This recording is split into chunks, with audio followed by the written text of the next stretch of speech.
UP के संभल में वर्ग के मीटरों में फिजिकल होने के टेम्पर नहीं मिला और मीटर रीडिंग कुछ महीनों के बिलों में जो शून्य आई है, उसकी वजह से बिजली विभाग के मुताबिक एमआरआई रिपोर्ट के अनुसार मीटर को बाईपास कर बिजली चोरी हुई, तभी रीडिंग शून्य रही। जैसे आज आप मीटर की जांच के लिए आए थे, इन्होंने सूचना दी थी, तो अंदर क्या पाया और क्या प्रक्रिया की गई? मैं बताऊँ, मीटर मेरे हमारे सामने खोले गए, मीटर में कोई डिफेक्ट नहीं है, अंदर सीले बाहर सीले सब ओके पाई गई। अब बिजली विभाग का क्या कहना है आगे? अब बिजली विभाग इसके आधार पे जो लैब की रिपोर्ट है इसके अनुसार असेसमेंट बनाएगा। अच्छा, जैसे जब मीटर ओके है और मीटर पैक है तो फिर जुर्माना जो 1,91,00,000 का डाला गया वो क्यों? वो विभाग जाने कैसे बनाया। ये सवाल आपने खड़ा नहीं किया? ये सवाल वो सवाल करने वाले भी नहीं है, वो तो खाली टेस्ट करने वाली टीम है। तो टेस्ट वाले हैं क्योंकि आपको रिपोर्ट ओके मिली आज? हाँ ओके है, हमारे सारी सीलें वगैरह सब ओके लिखी हुई है। आपका नाम क्या है? सुप्रीत सिंह। किस पद से हैं आप? जी, आज मीटर जांच का जो मामला था उसमें क्या निकल कर आया?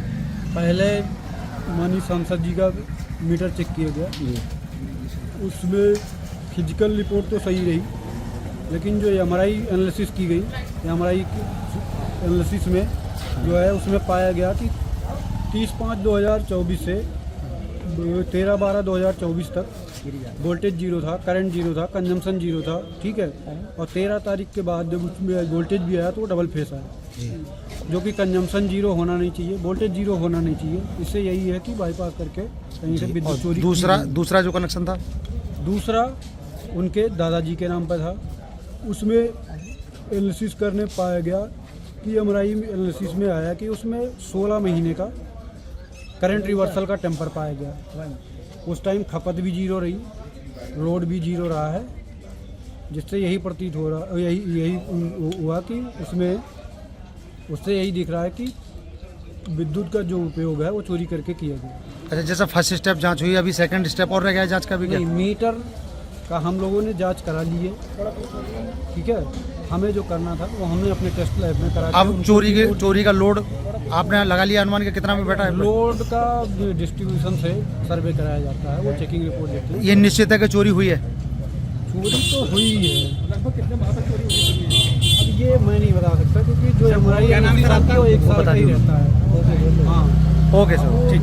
पूरा देख। आज आप मीटर की जांच के लिए आए थे और अंदर काफी देर रहे हैं, तो क्या अंदर हुआ और क्या मतलब अब आगे प्रक्रिया शेष रह गई? जांच की जो टेस्टिंग कराने के लिए आए थे वो और साहब थे, मैं उनके साथ सपोर्ट में खड़ा था एज एडवोकेट की हैसियत से। वहाँ उन्होंने मीटर की जांच प्यार के साथ सब तरीके से की गई, जो सीलें देखनी थी वो सारी सीलें देखी गई, जो अंदर बाहर सब चीज़ देखी गई, जो सारी ओके आई है। अब बिजली विभाग ने क्या कहा है आपसे? बिजली विभाग ने अभी हमें कोई इत्तला नहीं दी है ना। तो क्या जांच पूरी हो गई? जांच उनके हिसाब से पूरी हो जानी चाहिए। अब आपके हिसाब का आपका क्या कहना है? मेरा कुछ नहीं कहना, इनकी रिपोर्ट आए तो पता चले मुझको कुछ। टाइम क्या दिया है? टेस्ट लैब की रिपोर्ट आई है हमारे पास, ना बिजली चेकिंग रिपोर्ट आई है हमारे पास कुछ नहीं आया, इसलिए हम कुछ बताई नहीं। मतलब आपकी तरफ से ओके माना जा रहा है? क्या ओके? मतलब मीटर जो यहाँ लगा है वो तो आप मीटर ओके हैं, ओके आए हैं। उन्होंने बताया कि सारी सीलें ठीक हैं, जब उन्होंने सीलें ठीक बता दी तो जो जुर्माना लगाया था 1 करोड़ और उसका अभी तो जब आप मीटर टेस्टिंग अब वो आया तो जुर्माना पहले कैसे है? मीटर टेस्टिंग हुआ है, इसके बाद जो रिपोर्ट आएगी, जो भी विभाग की रिपोर्ट आएगी उसको देखेंगे। विद्युत विभाग ने महाकैंप का आयोजन किया। मौजूद रहे जिले के आला अधिकारी। विद्युत उपभोक्ताओं के लिए लगाया गया महाकैंप। एक मुफ्त समाधान योजना के तहत उप केंद्र में लगाया गया महाकैंप।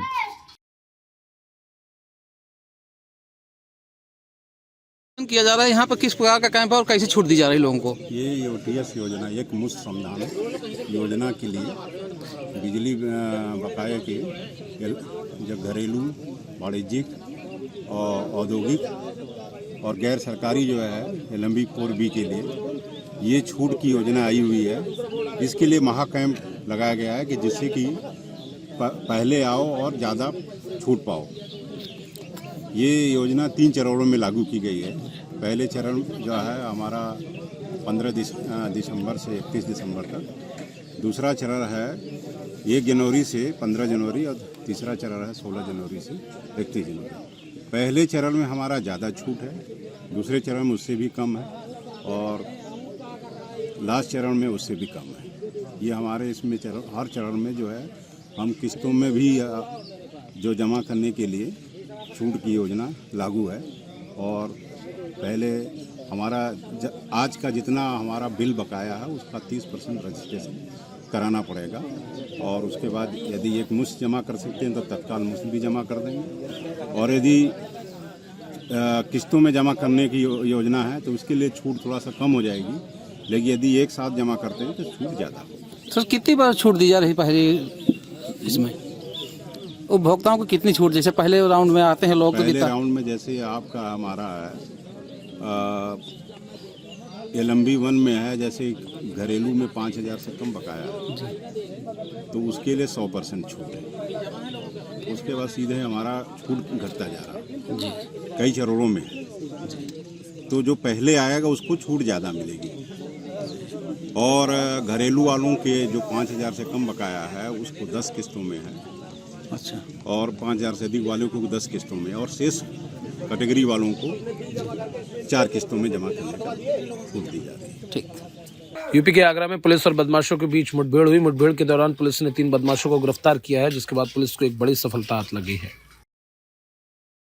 दिनांक 20 दिसंबर 2024 को थाना खंदौली क्षेत्र में गुजरई के पास 3 बाइक सवारों द्वारा फाइनेंस कर्मियों के साथ एक छिनैती की घटना कारित हुई थी, जिस घटना के अनावरण के लिए टीमों का गठन किया गया था।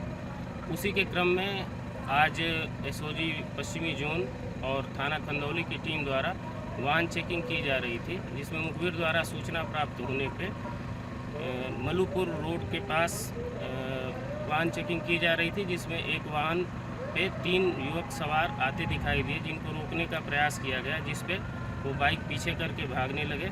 इनको पकड़ने के लिए पुलिस टीम द्वारा प्रयास करने पे उन पे जान से मारने की नीयत से फायर किया गया, जिस पे अपने आत्मरक्षार्थ पुलिस टीम द्वारा फायर किया गया, जिसमें स्प्लेंडर बाइक सवार 3 युवक घायल हुए।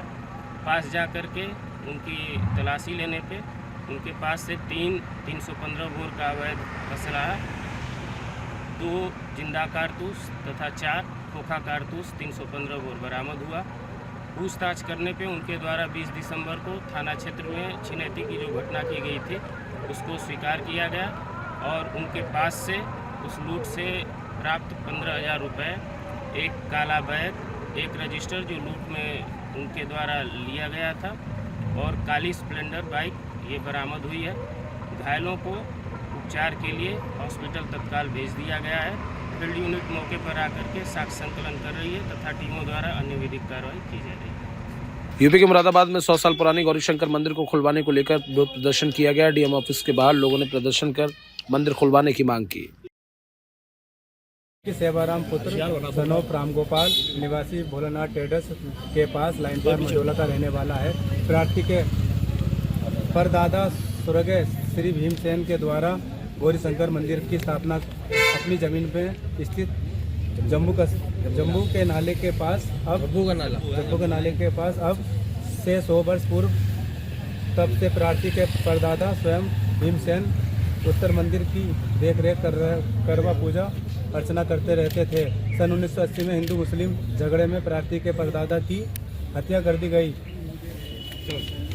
तब से प्रार्थी व प्रार्थी का परिवार लाइन पर मजोला मुरादाबाद में आकर रहने लगा। जब भी प्रार्थी के परिवार का कोई भी व्यक्ति उक्त मंदिर को खोलने का प्रयास करता है तो वहाँ के मुस्लिम समुदाय के व्यक्ति प्रार्थी व प्रार्थी के परिवार को गंदी गंदी गाली देते हैं और कहते हैं कि अगर तुमने इस मंदिर को खोलने का प्रयास किया तो हम तुम्हें भी जान से मार देंगे। श्रीमान जी उस मंदिर की जमीन पर वहां से मुस्लिम समुदाय के व्यक्तियों के द्वारा अवैध रूप से कब्जा व निर्माण कर रखा है। प्रार्थी का परिवार उक्त घटना से काफ़ी डरा हुआ सहमा हुआ है कि प्रार्थी व प्रार्थी के परिवार के साथ कोई भी अप्रिय घटना घटित न हो जाए।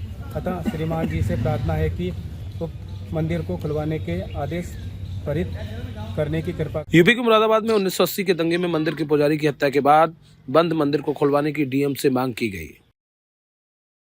सेवाराम, आज आप बड़ी संख्या में DM साहब को बताएं क्या मामला है? ये हमारा पूर्वजों का मंदिर बना हुआ था जब्बू के नाले पर, उसी के विषय में अपनी तहरीर देने आए थे यहाँ पर कि सन 80 के झगड़े में हमारे दादा को काटकर वहाँ पर गायब कर दिया गया था। उनकी लाश तक की नहीं मिली थी और जिस कारणवश डर के वहाँ से हमने हिंदू समाज के लोगों ने सबने प्लान करके लाइन पार में रह रहे हैं। बरेली के सुभाष नगर में डॉक्टर की मौत की जिम्मेदार मानी जा रही हनी ट्रैप की सरगना को बारादरी पुलिस ने गिरफ्तार कर जेल भेज दिया है। पुलिस को एक बड़ी सफलता हाथ लगी है। आज बारादरी पुलिस द्वारा एक हनी ट्रैप के मामले में ममता दिवाकर उर्फ मधु को गिरफ्तार किया गया है। यह एक हनी ट्रैप गैंग की मेंबर थी और ये लोग फ़ोन करके और कुछ लोगों को फंसाकर और अश्लील वीडियो वगैरह बनाकर उन्हें ब्लैकमेल करते थे। इसके अलावा अभियुक्ता के ऊपर 4 अन्य मुकदमे अन्य थानों से जनपद बरेली में दर्ज हैं, जिनमें ये वांछित चल रही हैं। इसमें आगे की कार्रवाई प्रचलित है। यूपी के आगरा में अवैध खनन के सिंडिकेट पर पुलिस की कार्रवाई की गई। RS उपाध्याय के सिंडिकेट पर बड़ी कार्रवाई की गई। अवैध खनन में लिप्त 20 ट्रक पुलिस ने सीज किए। यूपी के आगरा में स्कूल के मासूम छात्र को दबंगों ने बस में खींचकर पीटा। आपको बता दें, 2 लोगों ने जमकर चप्पल और थप्पड़ों से पीट कर भीड़ तमाशबीन बनी रही। मुरादाबाद में 3 दिन से लापता युवक का खंडर नुमा में शव मिला। सूचना पर पहुंची पुलिस और फॉरेंसिक टीम ने जांच की है। मृतक की पहचान नगर निगम में सफाई कर्मचारी 25 वर्षीय जगवीर सिंह के रूप में की गई है। थाना गल सहित क्षेत्र की घटना है, क्या है पूरा मामला? देखिए, आज लगभग 11:30 बजे एसओ गल सहित को सूचना मिली कि इनके थाना क्षेत्र में चौकी संभल चौराहा है, उसी के पास रेलवे के कुछ एबेंडेंट क्वार्टर्स हैं। वहाँ पे किसी एक व्यक्ति की डेड बॉडी है। सूचना पर तत्काल सीओ कटघर, एसओ गल सहित अपनी टीम और फोरेंसिक की टीम मौके पर गई। वहाँ से हम लोगों ने अग्रिम विधिक कार्रवाई करते हुए बॉडी को मोर्चरी भिजवाया और आसपास से पूछताछ की गई। उसके शिनाख्त का प्रयास किया गया।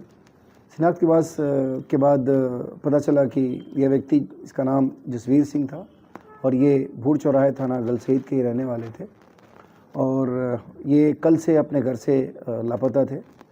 उसके बारे में थाने में सूचना गई थी और थाने में लगातार उनके परिवारजनों के साथ खोजबीन की जा रही थी। ये उन्हीं की डेड बॉडी थी। उसमें जो प्रारंभिक पूछताछ हुई है और आसपास के लोगों से छानबीन की गई है, जो घटनास्थल पर हम लोगों ने चीज़ें देखी हैं, उससे प्रथम दृष्टया ये सुसाइड का मामला प्रतीत होता है। परिवारजनों से हम लोग संपर्क में हैं। डेड बॉडी का डिस्पोजल हो चुका है और इसमें जो भी फाइंडिंग्स होगी, परिवारजनों का जो कहना होगा, उसके हिसाब से हम लोग इसमें वैधानिक कार्रवाई करेंगे और साक्ष्यों के आधार पर इसका निस्तारण करेंगे। यूपी के कासगंज जनपद में बड़ा हादसा हुआ। पिकअप गाड़ी ने नीलगाय से टकराई, अनियंत्रित होकर पलटी। पिकअप गाड़ी में सवार 1 दर्जन से अधिक लोग घायल हो गए। एक घायल नईम अख्तर की इलाज के दौरान मौत हो गई। मुरादाबाद में नहर के पास युवती का शव मिलने से सनसनी फैल गई। उत्तराखंड के काशीपुर के रहने वाली अंजलि का शव मिला। सोशल मीडिया पर डेड बॉडी का फोटो वायरल हो रहा है। सर, भोजपुर थाना क्षेत्र के काशीपुर अलीगंज मार्ग, काशीपुर रोड पर एक डेड बॉडी मिली है, क्या पूरा मामला है? देखिए, आज सुबह करीब 11:30 बजे थाना भोजपुर पुलिस को सूचना मिली है कि यहाँ पे एक जहांगीरपुर गांव पड़ता है, यहाँ पे एक महिला की डेड बॉडी पड़ी हुई है। तुरंत ही थाना प्रभारी भोजपुर एवं फोर्स के साथ में यहाँ पे पहुँचे तो यहाँ पे देखा कि एक महिला की डेड बॉडी यहाँ पे रोड के किनारे पे एक जंगल में के पास में मिली हुई है। हमने फोरेंसिक टीम यूनिट को बुला लिया है एवं डॉग स्क्वाड को बुला के इसमें आगे जो भी विधिक कार्यवाही वो करवाई जा रही है एवं इसमें FIR रजिस्ट्रेशन करा के आगे की विवेचना की जाएगी। सर, प्रथम दृष्टि क्या है? अभी देखिए, अभी तो हमने बॉडी को PM में भेजा है, जब वहाँ से जब मृत्यु का कारण जो निकल के आएगा उसके आगे ही हम लोग इसमें कुछ बात बता पाएंगे। शिनाख्त हो पाई है? अभी शिनाख्त नहीं हो पाई है। सर, डेड बॉडी को काटा गया है, इस तरीके के कुछ निशान है? अब उसमें जो PM रिपोर्ट में जो आएगा उस हिसाब से हम आगे की कार्रवाई करेंगे इसमें। Thank you. ठीक है। यूपी के मुरादाबाद में हैरी नाम के तोते को ढूंढकर बुलाने वालों को मिलेगा 5000 का इनाम। गली गली लगाए गए तोते के पोस्टर। क्या नाम है आपका? विनीता पांडे। जी, आपने एक इश्तेहार लगा रखा है तोते को लेकर, जी क्या है पूरा? जी, ये जो तोता है इसका नाम हैरी है। ये मेरा पेट है और ये करीब 7 साल से मेरे साथ रह रहा था और 1 हफ्ते पहले ये अचानक एक झरोखे में से कमरे से निकल के चला गया है और हम लोग इसको लगातार ढूंढ रहे हैं। इसलिए हमने इश्तेहार लगाए हैं जगह जगह पे कि अगर किसी को इसकी जानकारी मिलती है या हमें इसके बारे में जानकारी देता है तो हम उसको 5000 रुपीज का इनाम भी देंगे। और बस हम लोग जो है इसके लिए कोशिश कर सकते हैं कि जल्द से जल्द मिल जाए, इसीलिए हम लोगों ने ये इश्तेहार लगाए हैं। तो परिवार में आप यहाँ पर आप अकेले रहते हैं या और? जी, मैं यहाँ पे अकेले रहती हूँ। मेरी फैमिली बाहर रहती है, मैं यहाँ जॉब करती हूँ, तो मेरे ही साथ रहता था ये। तो अकेले होने की वजह से ज्यादा? अकेले होने की वजह से नहीं कह सकते, क्योंकि ये बचपन से रहा है। मतलब जब ये 15 दिन का था तब मुझे ये मिला था। हमने इसको कहीं से खरीदा फरोख्त नहीं किया है। ये मुझे अपने यहाँ घर के बाहर, मेरे ग्रीनरी काफी थी तो ये वहां बाहर पड़ा हुआ मिल गया था। एक तरह से तो हमने इसे प्रोटेक्ट करने के लिए अपने घर में रख लिया था। तो ये 15 दिन का था शायद, क्योंकि इसकी स्किन भी नहीं प्रॉपर, पंख वगैरह भी इसके शरीर पे नहीं आए थे, तब से ही हमारे पास रह रहा है। तो अब आप सोच सकते हैं 7 साल से रह रहा है तो उससे अटैचमेंट तो होता ही है, कोई भी हो बच्चा ही है वो तो हमारे लिए हमारा। मांदा जनपद के बबेरू कस्बे के जेपी शर्मा इंटर कॉलेज में निर्धन छात्र कल्याण समिति के द्वारा चिन्हित निर्धन छात्र छात्राओं को स्वेटर वितरण कार्यक्रम का आयोजन कराया गया।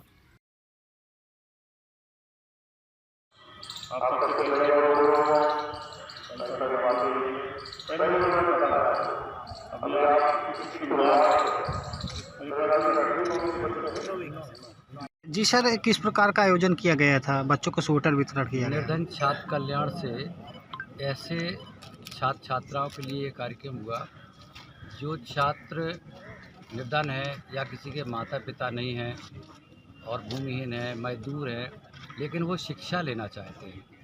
तो ऐसे बच्चों के लिए स्वेटर वितरण का कार्यक्रम किया गया। शीत ऋतु में किसी बच्चे को शीत से परेशानी ना हो, शिक्षा ग्रहण में कोई बाधा ना आए, इसलिए हर वर्ष पुअर वाइज फंड का प्रयोग करके इन छात्र छात्राओं को स्वेटर आदि वितरण किया जाता है। कितने छात्रों को दिया गया? 169। कौन कौन से लोग आए थे यहाँ पर? इस कार्यक्रम के मुख्य अतिथि उप जिलाधिकारी महोदय श्री नमन मेहता जी, कोतवाल साहब श्री बलराज सिंह, नायब साहब श्री मनोहर राजपूत जी, ये सभी, और यहाँ पर हमारे विद्यालय से हमारे सभी शिक्षक शिक्षिकाएँ आप लोग सभी उपस्थित रहे। टिकट के लिए पैसा नहीं था तो ट्रेन के बोगी के नीचे पहिए के पास बैठकर एक शख्स ने किया 250 किलोमीटर का सफर। मध्य प्रदेश में इटारसी से जबलपुर आने वाली दानापुर एक्सप्रेस ट्रेन के एसपुर बोगी के नीचे पहिए के पास बनी ट्रेन में एक व्यक्ति ने बैठकर 250 किलोमीटर का सफर किया। राजधानी दिल्ली में उपराष्ट्रपति जगदीप धनखड़ ने पूर्व प्रधानमंत्री डॉक्टर मनमोहन सिंह को अंतिम श्रद्धांजलि दी और उनके परिवार के प्रति संवेदना व्यक्त की। प्रधानमंत्री नरेंद्र मोदी ने कहा कि पूर्व प्रधानमंत्री डॉक्टर मनमोहन सिंह जी के निधन ने हम सभी के हृदय को गहरी पीड़ा पहुंचाई है। और क्या कुछ कहा, सुना देते हैं आपको। पूर्व प्रधानमंत्री डॉक्टर मनमोहन सिंह जी के निधन ने हम सभी के हृदय को गहरी पीड़ा पहुंचाई है। उनका जाना एक राष्ट्र के रूप में भी हमारे लिए बहुत बड़ी क्षति है।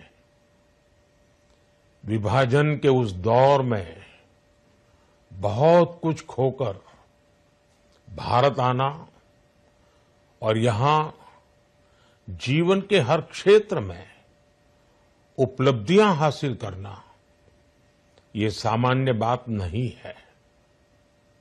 अभावों और संघर्षों से ऊपर उठकर कैसे ऊंचाइयों को हासिल किया जा सकता है, उनका जीवन ये सीख भावी पीढ़ी को देता रहेगा। एक नेक इंसान के रूप में, एक विद्वान अर्थशास्त्री के रूप में और रिफॉर्म्स के प्रति समर्पित लीडर के रूप में उन्हें हमेशा याद किया जाएगा। एक अर्थशास्त्री के रूप में उन्होंने अलग अलग स्तर पर भारत सरकार में अनेक सेवाएं दी। एक चुनौतीपूर्ण समय में उन्होंने रिजर्व बैंक के गवर्नर की भूमिका निभाई। पूर्व प्रधानमंत्री भारत रत्न श्री पीवी नरसिम्हा राव जी की सरकार के वित्त मंत्री रहते हुए उन्होंने वित्तीय संकट से घिरे देश को एक नई अर्थव्यवस्था के मार्ग पर प्रशस्त किया। प्रधानमंत्री के रूप में देश के विकास में और प्रगति में उनके योगदान को हमेशा याद किया जाएगा। जनता के प्रति, देश के विकास के प्रति उनका जो कमिटमेंट था, उसे हमेशा बहुत सम्मान से देखा जाएगा। डॉक्टर मनमोहन सिंह जी का जीवन उनकी ईमानदारी और सादगी का प्रतिबिंब था। वो विलक्षण सांसद थे। उनकी विनम्रता, सौम्यता और उनकी बौद्धिकता उनके संसदीय जीवन की पहचान बनी। मुझे याद है कि इस साल की शुरुआत में जब राज्यसभा में उनका कार्यकाल समाप्त हुआ, तब मैंने कहा था कि सांसद के रूप में डॉक्टर साहब की निष्ठा सभी के लिए प्रेरणा जैसी है। सत्र के समय अहम मौकों पर वो व्हीलचेयर पर बैठकर आते थे, अपना संसदीय दायित्व निभाते थे। दुनिया के प्रतिष्ठित संस्थानों की शिक्षा लेने और सरकार के अनेक शीर्ष पदों पर रहने के बाद भी वो अपनी सामान्य पृष्ठभूमि के मूल्यों को कभी भी नहीं भूले। दलगत राजनीति से ऊपर उठकर उन्होंने हमेशा हर दल के व्यक्ति से संपर्क रखा, सबके लिए सहज उपलब्ध रहे।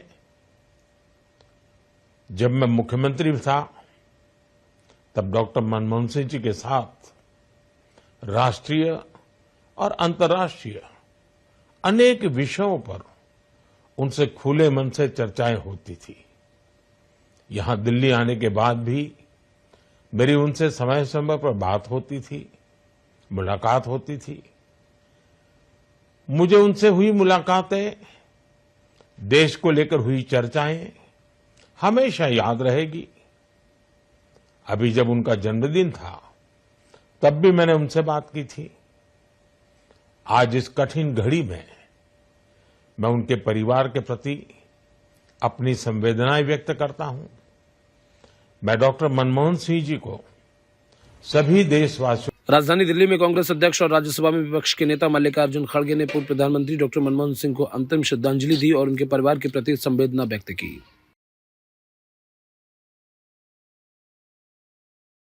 गोरखपुर में लूट की 44 मोबाइल और कट्टा कारतूस के साथ बदमाशों को गिरफ्तार किया गया है। खबर गोरखपुर के जीआरपी रेलवे पुलिस चौकी के पास की है। जीआरपी गोरखपुर अनुभाग के थाना जीआरपी गोरखपुर द्वारा आज एक बड़ी कामयाबी हासिल हुई। उनमें एक आज जीआरपी गोरखपुर थाना ने यहाँ पे गोरखपुर रेलवे स्टेशन के पास तीन लोगों को गिरफ्तार किया, जिसमें 2 बालिग है, एक नाबालिग है। जो 2 बालिग हैं उसमें उनका नाम है मनोज कुमार मंडल पुत्र बैचंद मंडल, ये साहबगंज झारखंड का रहने वाला है। दूसरा है करण कुमार नोनिया पुत्र रामदाता नोनिया, ये भी साहबगंज झारखंड का रहने वाला है।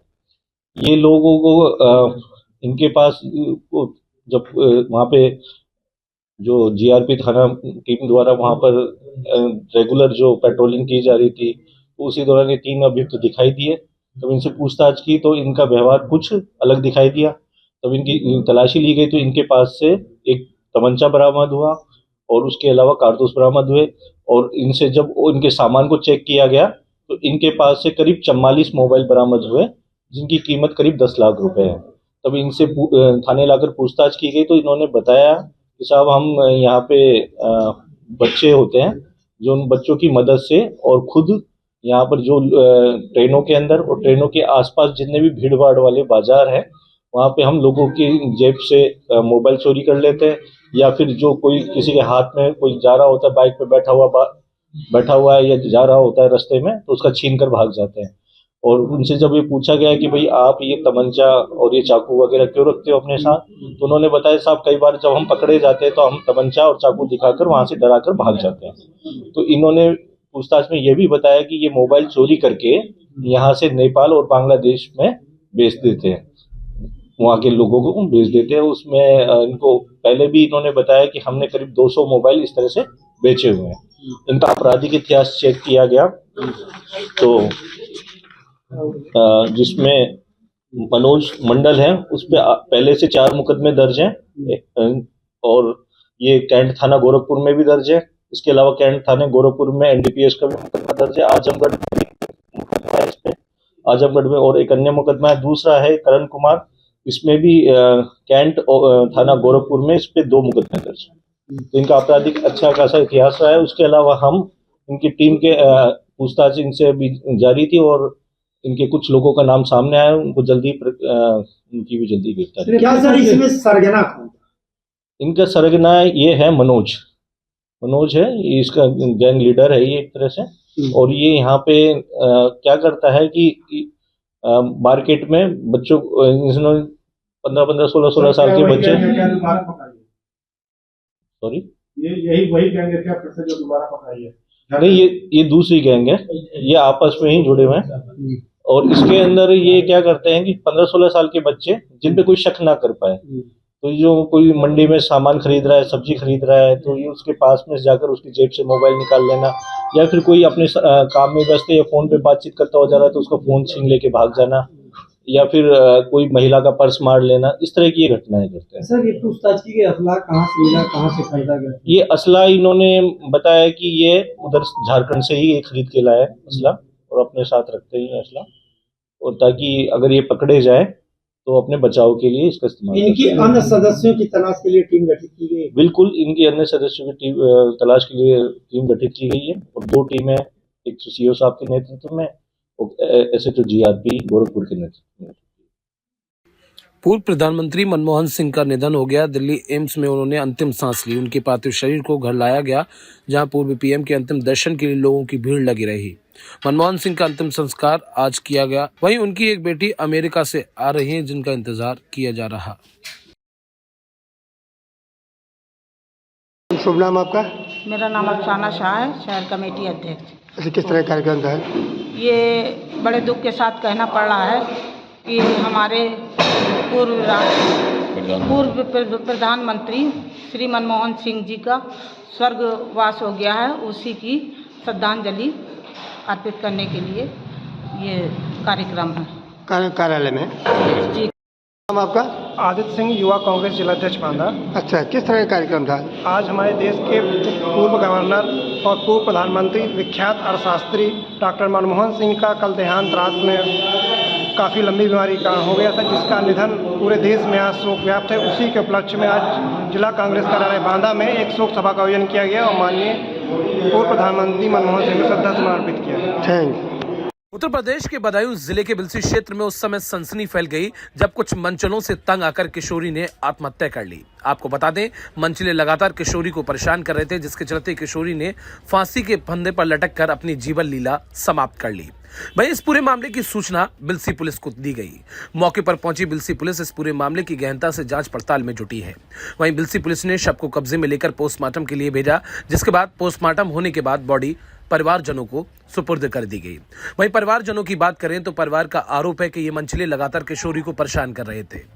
फिलहाल बिलसी पुलिस इस पूरे मामले की तफ्तीश में जुटी है और आरोपियों के खिलाफ कड़ी से कड़ी कार्रवाई करने का आश्वासन दिया गया है। आज जो घटना हुई है, उस घटना में आप क्या कहना चाहेंगे? क्या वारदात हुई थी? वारदात क्या हुई साहब, जुनैद नाम का लड़का मेरी लड़की को ब्लैकमेल कर रहा था। उसने अपनी फूफी को भेज के उससे कह दिया था कि मैं फूफी से कहलवा दिया कि वो फोन कर ले ना, जो मर जाएगा अब तेरे तमंचा लेके फिर रहा, तेरे बाप को मार देगा या खुद मर गया तो फंसा देगा तेरे बाप को, फ़ोन करने में कुछ ना फ़ोन कर दे। उसने फ़ोन कर एक बार मैंने कर दी, दोबारा फिर वही रजी तो फ़ोन उनने कर दिया, उसे रिकॉर्डिंग कर ली उसकी, उससे ब्लैकमेल करता था कि तेरे बाप को मार दूंगा, फ़ोन करती रहे मुझे। इस वारदात को लेकर के पुलिस ने क्या कुछ आपको आश्वासन दिया है? फ़ोन करती रहे साहब मुझे, फिर ना तुझे रिश्ता लग गया उसे रिश्ते से ख़त्म करा दूंगा तेरे, उसे वहाँ पर बता दूंगा अगर फ़ोन नहीं करेगी। इसे दबाव बना के उसे फ़ोन करता रहा। पुलिस ने साहब आश्वासन दिया है गिरफ्तार करेंगे मुलजिमों। आपकी क्या कुछ मांगे हैं पुलिस से या प्रशासन से? प्रशासन से यही है भैया, मुलजिमों को छोड़ा ना जाए, मुलजिमों को, मेरी बेटी को न्याय मिले।